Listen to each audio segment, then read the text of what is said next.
Coucou mes gentils gourmands, je vous retrouve pour un nouveau vlog entre pâtisserie, cookies, avancée pour mon livre sur les cookies, dégustation de thé, balade au jardin, balade en bord de mer, bref, notre petit programme habituel.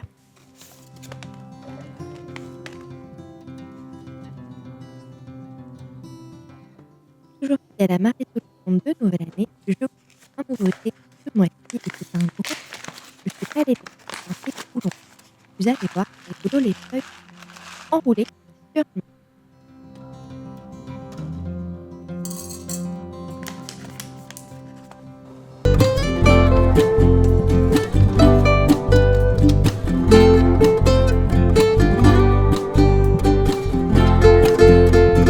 Il fait beau aujourd'hui et je cherche une tasse printanière.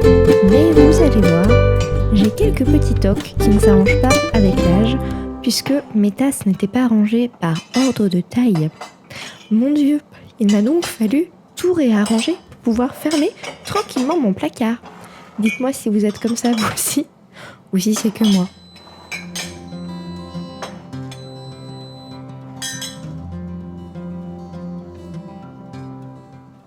C'est lundi, ma maison est toute belle, rangée et il y a un rayon de soleil, comme je vous le disais. Donc j'en profite pour la regarder et lui donner un peu d'amour. Et on a enfin des suspensions dans notre vide sur séjour, qui fait donc 5 mètres de haut. Ça fait 2 ans qu'on cherche et on est trop content de ce modèle.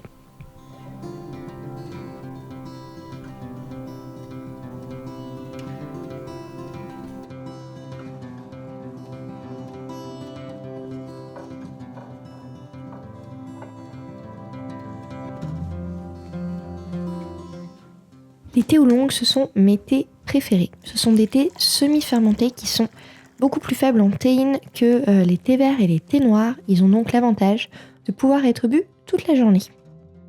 Ils peuvent venir de Chine, de Taïwan, en général ce sont les meilleurs, d'Indonésie, de Thaïlande aussi.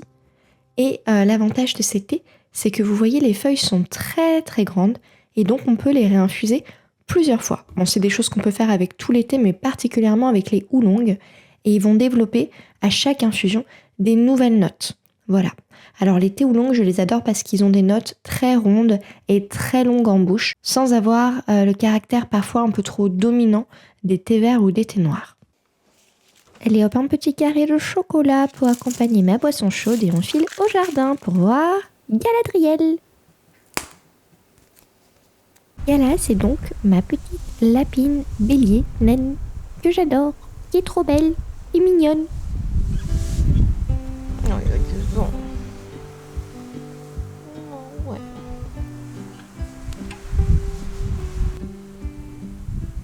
Elle adore les câlins et quand elle en veut, elle met sa petite tête comme ça vers l'avant et elle peut rester super longtemps juste se faire papouner la tête. Et ensuite, elle va manger les fleurs.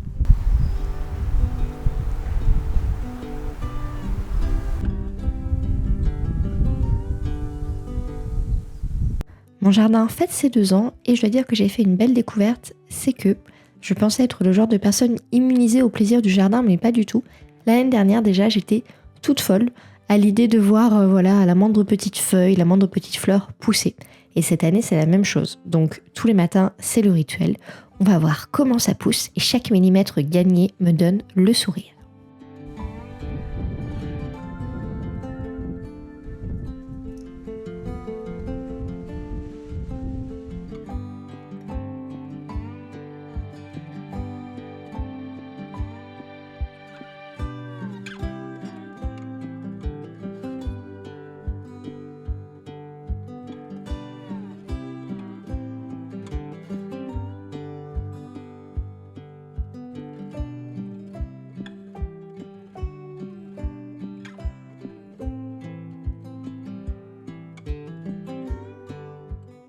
Coucou mes petits gourmands, on est mardi, je cherche ma tasse de thé, elle est là. C'est le oolong que j'ai préparé avec vous hier. Du coup il est très bon. Après je pense que, peut-être je suis pas assez connaisseuse ou quoi, mais ça m'apporte pas autant de plaisir que par exemple le fameux oolong que j'adore là de chez Mariage Frères. Le Milky Blue absolu là. J'arrête pas de regarder mon mauvais endroit. je ne suis pas bien réveillée. Celui-là, là, dont je vous ai déjà parlé, qui est vraiment très bon. Donc je suis contente de goûter, ça fait partie de mes petites expériences. Après, je pense pas que je le rachèterai particulièrement. Je vois pas trop la différence avec un autre oolong classique de chez Palais d'été. J'ai mis une jolie tenue pour le moral, je vous montre. C'est l'une de mes petites tenues préférées. Ça, c'est un chemisier de la marque Essentiel que j'avais acheté dans un dépôt-vente à Dinard. Il y a un joli dépôt-vente et j'ai un petit shorts plissé que j'ai depuis un moment, depuis l'année dernière. Je sais pas trop ce que vous voyez. Je suis à 3 km. C'est un petit short avec un plastron devant, enfin c'est attaché. Et voilà, j'adore ce truc. C'est un petit short de chez Mage. Voilà, ça fait plaisir. Je voulais aussi vous montrer des petits trucs qui m'apportent du bonheur en ce moment. Donc il y a un autre truc un peu type mode et une lecture que j'adore. Alors je pense pas que vous êtes prêts pour la chose qui arrive. Ceci est mon nouveau sac à main. C'est un sac à main chat, enfin en mode fourrure, que j'ai trouvé au ski et qui me fait trop rire. Il est trop doux, il est trop mignon. Je sais pas, c'est un petit délire à la Carrie Bradshaw. Donc j'ai décidé que ce serait mon sac à main du mois de novembre au mois de février-mars. Voilà, en plus il est assez pratique, parce qu'il est assez grand pour que je puisse ranger mes trucs portefeuille, et il y a une petite pochette fermeture éclair. Donc voilà, mon petit sac à main ridicule qui m'apporte beaucoup de bonheur. Ça me fait penser à, je sais pas si vous regardiez la série Clueless quand vous étiez jeune. Moi je suis née en 1990, donc voilà, ça me fait penser à ça. J'avais commencé à vous raconter l'histoire du livre que je suis en train de lire, J'ai commencé à vous raconter l'histoire du livre que je suis en train de lire, mais c'était tellement mal raconté, je recommence. Donc, c'est un livre d'une autrice dont je vous ai déjà parlé, parce que j'ai lu un autre roman qui s'appelle 16 ans d'elle, Hélène G. Stern, et celui-ci s'appelle 555. Il m'apporte beaucoup de joie, je suis trop contente de le retrouver tous les soirs. C'est l'histoire en gros d'un restaurateur d'objets anciens, plutôt de l'ébénisterie, qui découvre en restaurant un étui de violoncelle, oui c'est ça, un étui à violoncelle, il retrouve une ancienne partition et il pense qu'elle a peut-être de la valeur. Et en fait, il travaille avec un luthier qui est juste à côté de son atelier et il décide de demander à une musicienne très réputée de jouer cette partition pour voir éventuellement si elle est connue ou pas, parce que le papier est ancien. Et en fait, cette musicienne accepte et en fait, elle est fascinée par le morceau, elle le joue 2 fois de suite et tout ça. Et ce qui est rigolo, c'est que le restaurateur, comme elle, sont persuadés que c'est peut-être Scarlatti, donc un musicien italien qui a composé de la musique baroque, qui aurait composé cette sonate. Et il y a une sorte de légende qui dit qu'il aurait composé... Donc il a composé 555 sonates et il y en aurait une autre, une 556e. Et donc il se demande si c'est pas la sonate en question. Sauf que il y a voilà, quelque chose qui se met en place. En gros, la sonate disparaît, elle est volée. Et donc il y a plein de personnages qui gravitent autour de cette intrigue-là. Je crois qu'il y a 4 ou 5 personnages. Je crois... Non, 5, ouais, voilà, c'est ça. Il y a 5 personnages, donc le restaurateur, le luthier, la musicienne et 2 autres personnages. Un chercheur sur ce musicien et l'autre, c'est un acheteur en fait fortuné qui adore collectionner les objets anciens et qui est passionné de musique. Donc voilà, c'est comme ça que ça se passe en fait. Il va y avoir une sorte de traque autour de cet objet. J'espère que c'était pas trop mal raconté. En tout cas, j'adore ce bouquin. Vraiment, je vous le conseille. Maintenant, sans transition, j'ai sorti mon petit carnet que j'utilise pour mon livre sur les cookies et j'étais en train de regarder les recettes que je pourrais tester parce que j'ai noté dans ce carnet plein de combinaisons de saveurs potentielles et je me sens plutôt inspirée, donc on va essayer de faire ça maintenant. Mais avant tout, il faut que je mette mes chaussures avec mes semelles orthopédiques que je mets pour travailler et mon corset parce que mon dos me fait de nouveau bien mal. Là, l'infiltration, elle ne fait plus effet. Je pense à cause du ski. Donc j'ai de nouveau rendez-vous avec ma kiné jeudi. Il faut que je fasse le nécessaire pour prendre les rendez-vous pour faire une imagerie et pour faire une nouvelle infiltration. En attendant, j'essaye d'être bien disciplinée avec les petites aides que j'ai pour améliorer mon confort. c'est jamais très facile à mettre.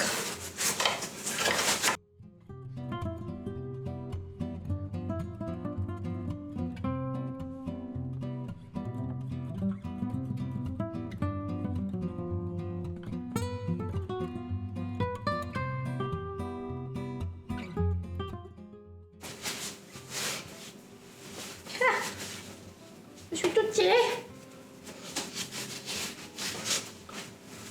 Ah, c'est pas le chemisier le plus pratique pour le corset, faudrait que je m'en souvienne. Bon, on va essayer de faire avec.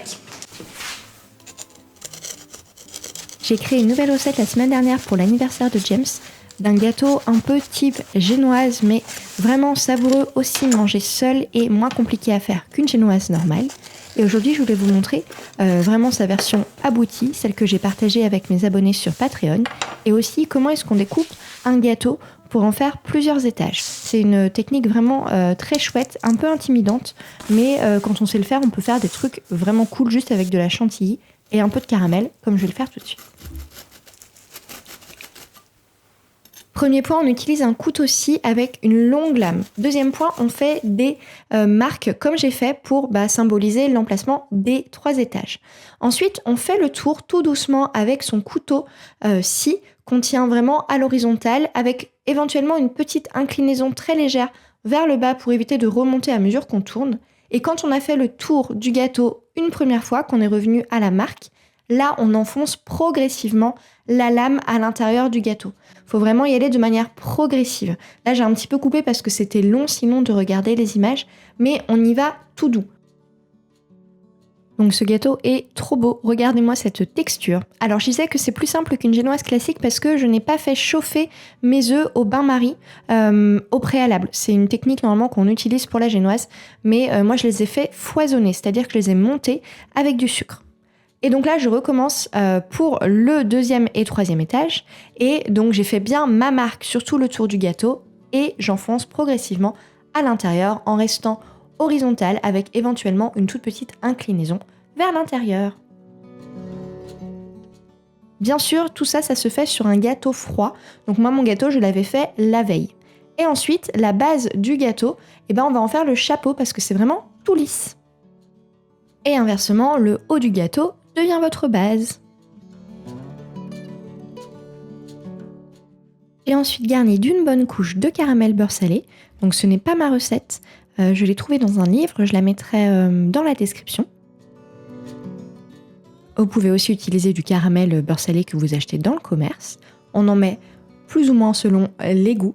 Et ensuite j'ai fait des rubans de crème fouettée à la vanille et à la mascarpone. Idem, je vous mettrai la recette dans la description. Donc j'en ai pas mis des tonnes de la crème fouettée, mais vous pouvez bien sûr garnir le gâteau à votre convenance.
Aujourd'hui, je vous emmène simplement en balade avec moi en bord de mer. C'est la balade que je fais quasiment tout le temps parce que c'est la plus proche de chez moi. Elle parle de la plage de Port-Blanc à Dinard et elle peut aller en gros jusqu'au centre-ville, mais moi je prends pas évidemment tout ce temps en semaine. Donc je fais une petite balade d'1 heure, une jolie boucle. Je vous laisse apprécier le bruit des vagues et le son des oiseaux.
Me voilà bien au chaud dans mon bureau pour continuer à corriger la première partie du livre que Pauline, ma graphiste, m'a envoyé. J'ai vraiment hâte de vous montrer tout ça.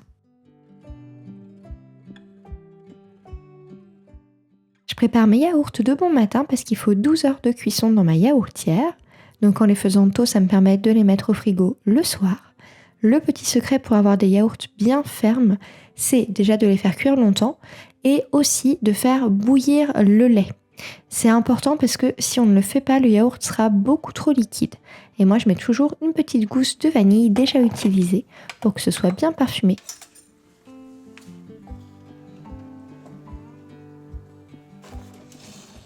Mon rituel réconfortant, le petit thé du matin. Donc ça, c'est le thé merveilleux. C'est un thé aux notes d'amandes et de pistaches caramélisées. Je le bois depuis 2 ans. Je l'adore. Il est tout simplement merveilleux. Je vais vous montrer comment il est fait à l'intérieur. On voit vraiment des beaux morceaux de fruits.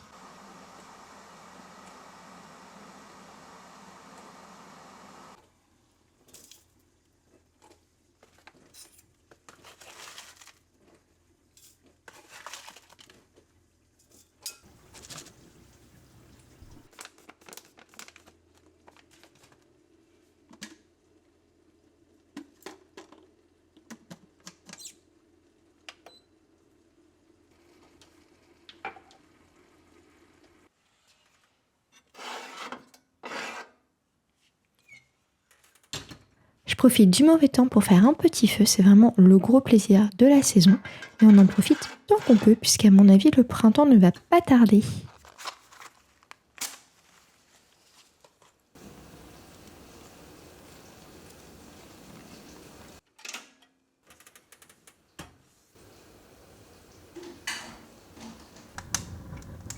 Et visiblement, je suis pas la seule à en profiter.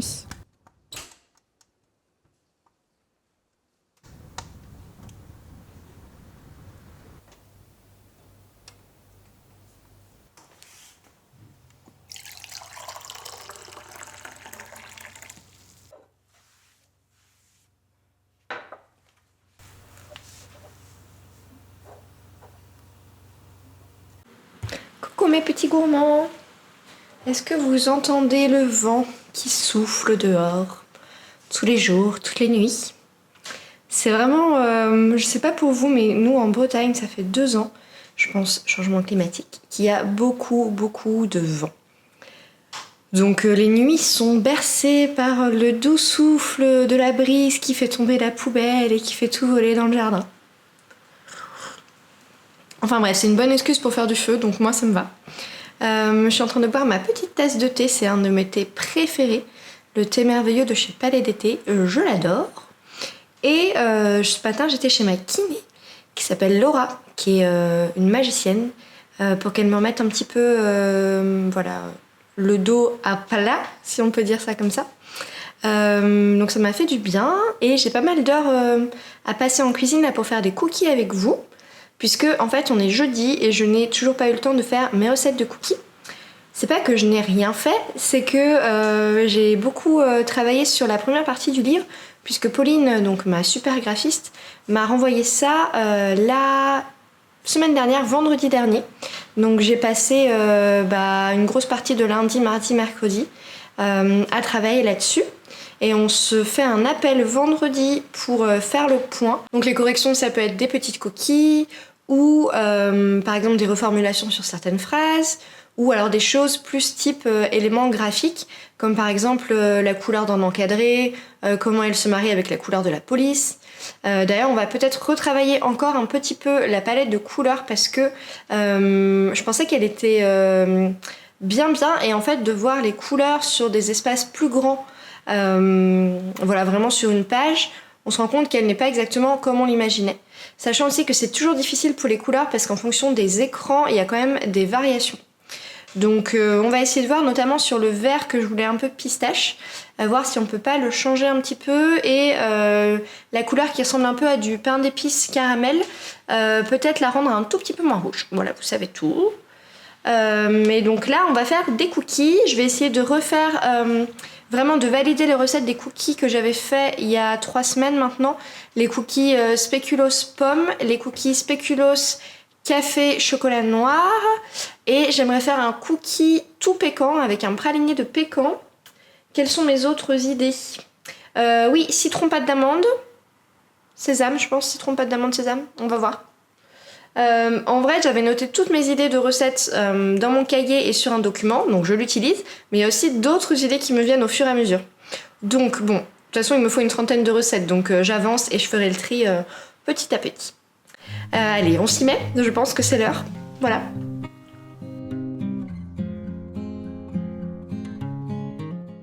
Je commence par m'occuper des pommes que je vais faire cuire pour les cookies pommes spéculoos. Je dis souvent à mes abonnés Patreon, mais si vous voulez faire des recettes avec des pommes fondantes, la cuisson du four ne suffira pas, même pas pour les crumbles, donc je vous conseille de les faire cuire avant à la poêle. J'enchaîne avec la torréfaction des noix de pécan, donc dans un four chaud 170-180, pendant une dizaine de minutes jusqu'à ce que les fruits brunissent et surtout qu'il y ait un arôme vraiment bien distinct de noix de pécan absolument succulent.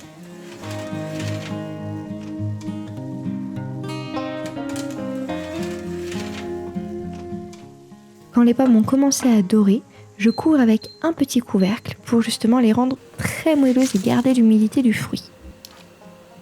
Je fais des infidélités à Nestlé cette semaine puisqu'il n'y en avait plus au supermarché et donc je teste cette tablette corsée qui est vraiment excellente, il faut bien le reconnaître.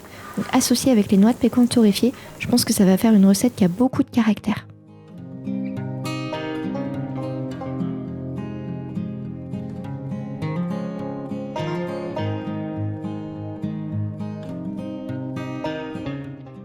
On passe au praliné, je verse d'abord l'eau puis le sucre pour que le sucre se dissolve plus facilement. Et ensuite je fais un sirop à environ 117 degrés. Après ça, je vais pouvoir verser mes fruits secs torréfiés dedans, couper le feu et réaliser ce qu'on appelle le sablage. Vous allez voir, les fruits vont être enrobés d'une couche un peu cristallisée blanche. Suite à ça, on remet à caraméliser à puissance moyenne pour refaire fondre le sucre et bien enrober les fruits d'une jolie coque caramélisée.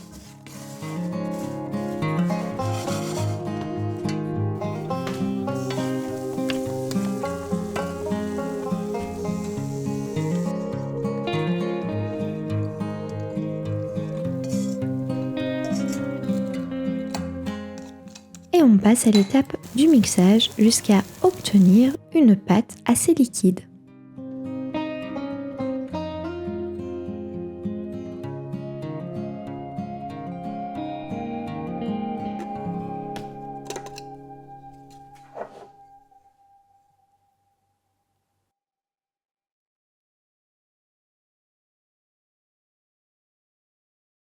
Je passe au test de la recette tout pécan et chocolat noir corsé. L'idée c'est d'avoir une pâte vraiment désucrée qui donne toute la place aux saveurs fortes de la pécan et l'amertume du chocolat. C'est la recette pour les gens qui n'aiment pas les produits trop sucrés et qui sont là avant tout pour les arômes.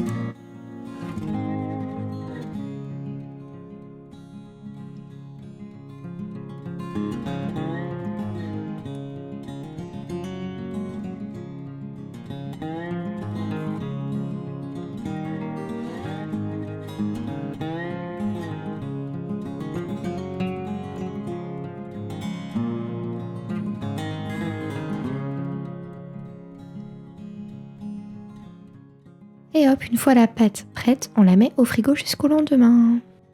Coucou mes petits gourmands, on est vendredi. Je suis allée à la Biocop ce matin, je devais faire des courses et je voulais vous montrer les petites choses que j'ai achetées, que je veux utiliser à la fois pour faire les recettes de cookies et aussi un truc pour le petit-déj. Vous allez voir. Bon, on va s'occuper de l'intrus en premier. J'ai découvert ce muesli il y a quelques temps. Il est vraiment trop bon. Donc je l'achète à la Biocop. Muesli amande vanille de chez Fabrichon. Il est délicieux, c'est hallucinant. J'adore le manger avec mes petits yaourts maison le matin. Et les sucres que j'ai achetés, que j'adore. Franchement, quand vous cherchez des sucres pour les cookies, le mieux c'est la Biocop. Donc il y a celui-là que je connais déjà depuis plusieurs mois et qui est incroyable. C'est le Mascobado. Donc c'est comme ça qu'on appelle le sucre de canne complet qui est fait aux Philippines. Le Muscovado, c'est Il Maurice. Il est trop bon ce sucre, c'est incroyable. Tout est incroyable aujourd'hui. Je n'arrête pas d'utiliser ce mot. Celui-là, je le trouvais intriguant. C'est un sucre qui s'appelle Dulcita aux notes de miel. Je me suis dit que ça pourrait être chouette de le tester, notamment dans mon cookie sarrasin miel pomme et sobacha. Voilà.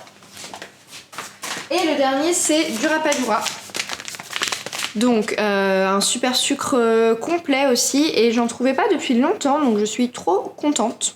Je vais pouvoir continuer à élaborer ma petite recette de cookies. Là, je vais cuire les cookies là qu'on a fait hier. Je vous ai pas montré toutes les recettes que j'avais faites, et en fait, on n'a pas du tout fait les recettes que j'avais dit qu'on ferait. Enfin, presque pas.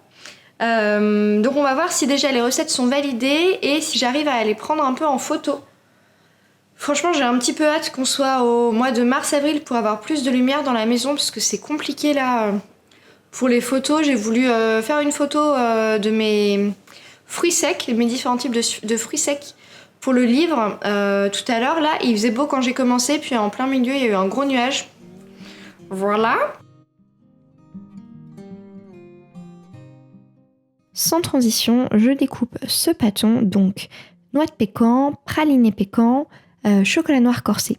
Et oui, les noix de pécan, je vous l'avais pas dit, mais je les avais fait un peu plus torréfiées que d'habitude pour vraiment avoir ce caractère que je recherche dans cette recette. On forme des boules grossières. Elles doivent être toujours fraîches sous les doigts avant de passer au four. Ça, c'est le pâton pomme spéculoos.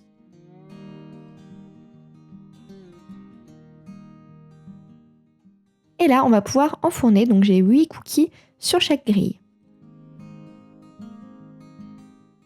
Ça, c'est la fameuse recette citron-amande. Je suis très très fière de celle-là parce que... vous verrez quand vous aurez le livre, mais elle est incroyable.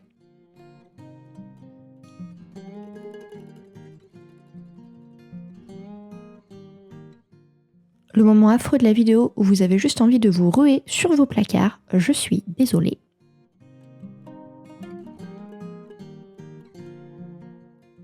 Et donc la deuxième plaque avec les cookies citron-amande. Donc là, je me dépêche d'enrouler les cookies à l'intérieur de mon verre pour leur donner une belle forme ronde et volumineuse. Et à côté, les trucs un peu moches, vous allez bientôt rigoler, je vais vous expliquer ce que c'est.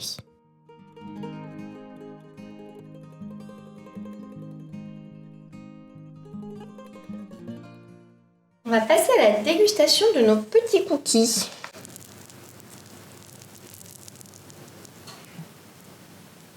Donc ça, c'est spéculoos pomme. J'avais déjà fait le test il y a quelques semaines et il fallait que j'ajuste la recette en enlevant du chocolat blanc. Alors, est-ce que c'est bien comme ça? Elle est trop bonne cette recette.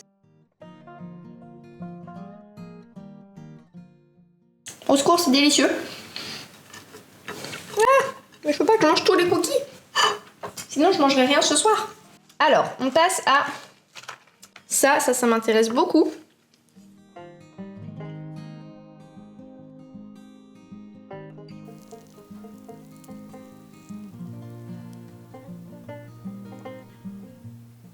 C'est magnifique.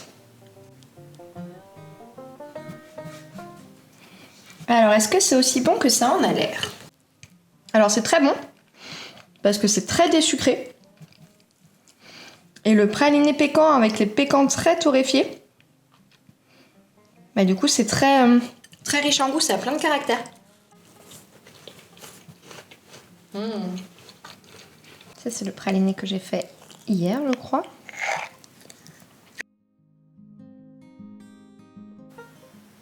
Et on déguste. Bon, ça va être un peu dur d'enchaîner avec les autres. Celui-là, c'est le cookie pomme châtaigne. Il a l'air un peu sous-cuit. Je pense que c'est à cause de la farine de châtaigne. On va voir s'il est bon ou pas. Non, c'est pas bon du tout. Ah, berk. J'ai beaucoup d'espoir dans ce cookie. J'espère qu'ils ne vont pas être déçus. Donc c'est très citronné. Avec le moelleux de l'amande. C'est ça l'idée.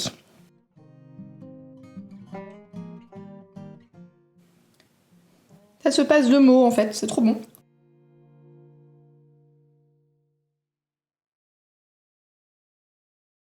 Coucou mes petits gourmands, on est quelques jours plus tard puisqu'en fait je n'ai pas du tout filmé cette semaine. J'avais besoin d'avoir du temps pour avancer vraiment sur le livre. Donc on a fini toutes les corrections avec Pauline. La première partie est quasiment complète, il manque juste une photo de ma part et une grosse illustration de la part de Pauline. C'est des illustrations pédagogiques qui résument vraiment la première partie. Donc la première partie, c'est la partie pour moi la plus importante parce que c'est vraiment sur la science des cookies, j'appelle ça comme ça. Et donc je voulais que Pauline fasse un grand cookie qui résume toutes les infos très importantes qui s'y trouvent. Je commence à vous dire un peu des infos hyper importantes là. Donc cette semaine, j'ai pu vraiment me concentrer sur ça. J'ai fait beaucoup de photos comme le soleil est revenu. C'est vraiment le printemps. Je pense que dans quelques jours, là, je vais vous filmer l'explosion du jardin, les camélias, les jonquilles et tout ça. J'adore.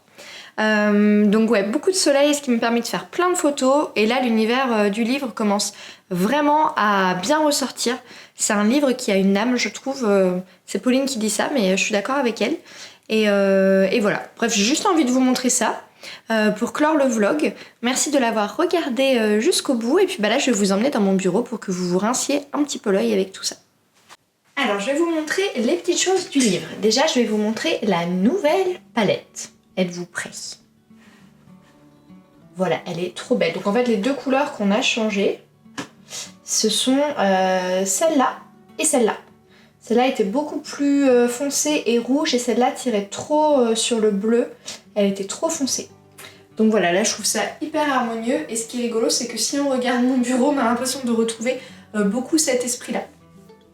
Alors pour vous expliquer un peu sur la palette, je sais pas si je l'avais déjà dit, mais mon idée c'était vraiment de retrouver les couleurs des ingrédients qu'on utilise beaucoup pour faire les cookies. Donc le beurre, le jaune d'œuf, tous les sucres complets, la pistache, les fruits secs comme les noix de pécan, le chocolat. Et ces deux couleurs-là, c'est plutôt des couleurs d'univers. Donc ce rose pêche, là, on le retrouve beaucoup dans mon logo, etc. C'est une couleur que j'aime bien. Et ça contraste bien avec le vert anglais. Et comme j'adore tout ce qui est lié à l'Angleterre, l'esthétique tea time et tout ça, c'est parfait. Ensuite, je vous montre un exemple un peu pour voir l'esprit du livre. Ça, c'est l'une des pages du livre. La photo, c'est le bâton de cookies cranberries, chocolat blanc et sésame. Pauline a extrait du coup une citation du texte et c'est pas moi d'ailleurs qui lui ai dit d'extraire celle-ci en particulier, c'est son idée. Ça m'a fait super plaisir. La simplicité apparente des cookies ne doit pas vous induire en erreur. Il y a des règles strictes à respecter pour que la pâte soit réussie.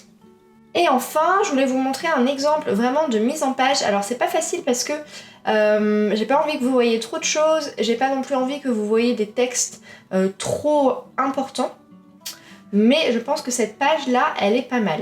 Donc on a un feston qui est présent sur presque chaque page, sauf les pages avec des photos en pleine page, qui représente bien, je pense, la rondeur de mon univers, qui fait penser au cookie, qui est très féminin, et qui fait aussi penser à mon logo avec la petite souris qui croque dans le biscuit. Et la couleur change en fonction des chapitres, donc c'est les couleurs de la palette bien sûr. Là à chaque fois on a le titre du chapitre ou alors sur la page à côté on a le numéro de chapitre. Et ensuite des choses importantes, bah évidemment vous avez les couleurs là que vous voyez illustrées. Donc pour séparer chaque sous-partie on a ce petit cookie macaron qui pareil change de couleur. Et on a parfois des illustrations qui sont soit de Pauline soit de moi. Donc là c'est Pauline qui l'a faite et ça représente la corne parce que je parle beaucoup aussi du matériel dont on a besoin pour faire les cookies. Voilà, donc je pense que quand vous voyez ça, à mon avis ces petits éléments là, ça vous donne un peu une idée du livre. Et donc il va y avoir une association entre les photos et aussi les illustrations puisque je vais en réaliser pour le livre. Alors j'ai changé d'avis, je vous montre une dernière chose, c'est une page de début de chapitre pour que vous voyez vraiment toutes les polices les unes avec les autres, la manière dont le texte est organisé et tout ça. Allez, je vous dis au revoir avec une photo très très gourmande de mes cookies tout pécan et chocolat noir corsé. À bientôt!